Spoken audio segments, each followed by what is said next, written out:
Assalamualaikum warahmatullahi wabarakatuh. Bismillahirrahmanirrahim. Wassalatu wassalamu ala anbiya'i wa mursalin wa ala alihi wa sahbihi ajma'in. Amma ba'd.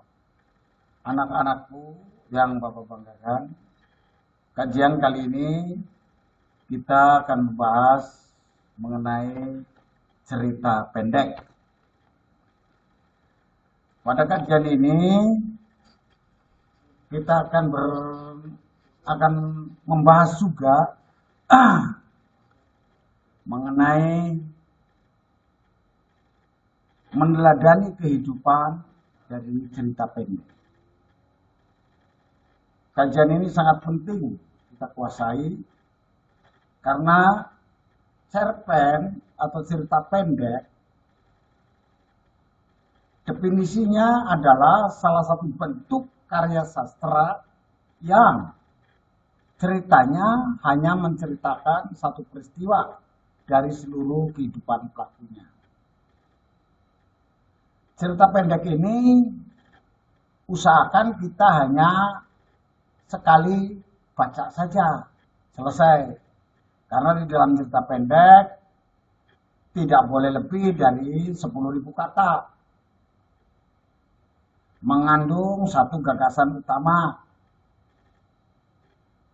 menyajikan kejadian yang menarik saja dan berakhir dengan penyelesaian. Tidak ada perubahan nasib. Itu yang dimaksud dengan cerita pendek. Yang perlu diperhatikan di dalam cerita pendek itu ada dua, intonasi yang di dalamnya ada artikulasi, pelafalan, perpanjangan agar pendengar dapat dengan mudah menangkap, memahami isi cerita pendek. Yang kedua, gestur atau gerak tubuh yang tepat, yang mendukung pemahaman pembacaan cerpen tersebut. Unsur-unsur cerpen, kalau di dalam cerpen ini pasti tidak akan lepas dari dua unsur. Unsur intrinsik dan unsur ekstrinsik. Unsur intrinsik ini unsur yang ada di dalam. Jadi sebuah cerita ada di dalamnya yang dimaksud unsur intrinsik. Apa saja? Tema. Yang kedua latar atau setting. Yang ketiga alur. Yang keempat amanat. Yang kelima tokoh, sudut pandang, dan gaya bahasa.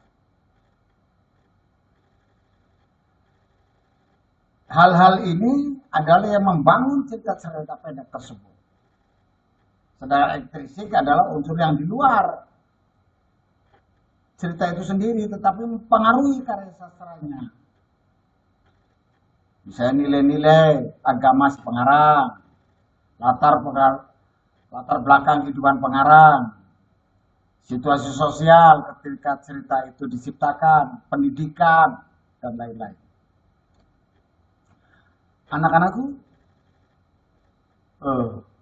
di dalam cerita pendek, tadi sudah Bapak ceritakan tentang pentingnya unsur intrinsik dan unsur ekstrinsik. Yang kedua, pentingnya, sudah Bapak katakan juga mengenai penokohan. Penokohan ini penting untuk cara pandang dalam menyajikan pengembaraan watak tokoh dan menciptakan citra tokoh. Anak-anakku yang Bapak banggakan,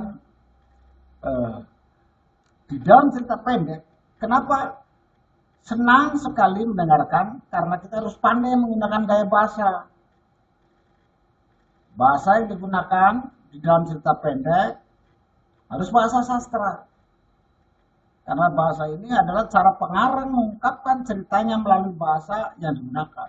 Setiap pengarang memiliki gaya masing-masing. Ya. Ahmad Tohari misalnya, dia banyak menggunakan kalimat-kalimat yang indah dan kuat untuk mendeskripsikan latar dalam ceritanya. Kunto Wijoyo banyak menggunakan idiom Jawa dalam ceritanya.